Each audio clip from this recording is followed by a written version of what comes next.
What type of believer are you? I don't have time to go into all the types of believers, but I'll just enumerate a few of them. Number one, there's the fire insurance Christian.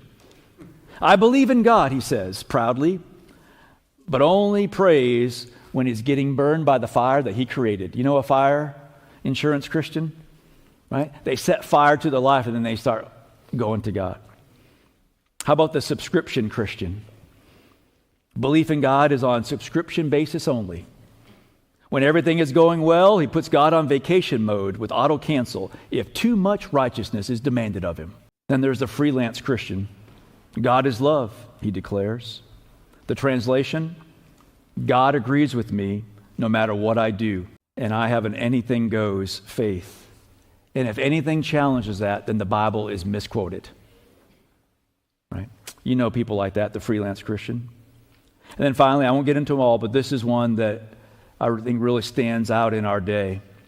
I call it the name it and shame it Christian. Not the name it and claim it, the name it and shame it Christian. This is the one who says they speak to God so clearly they can tell you exactly what he wants you to do, but they never hold themselves to the same standard. You know a name it and shame it Christian? All these typologies, David saw this in his day, that people either denied God or lived like he didn't matter. And Paul saw it in his day. But in the eyes of the Lord, all sin is putrid.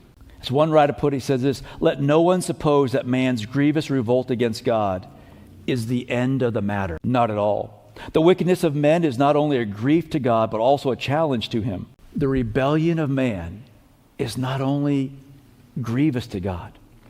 When we sin, we grieve God. But it's not only grief to God, it is a challenge to God. And God will always answer the challenge. You know, sometimes we kind of let ourselves off the hook. Well, that sin, that you're grieving God.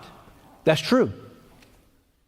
But you're also challenging God. Every sin is grievous to God. And every sin is a challenge to the living God. And God will answer. He accepts the challenge. Why would he accept the challenge? Why would he just let it go? Because the harm that is inflicted on the people of God is inflicted on God himself. Sin grieves God, but it's also a challenge to the living God. And God will respond. Because all harm done to a child of God is done to God himself. And so here's where the hope comes in.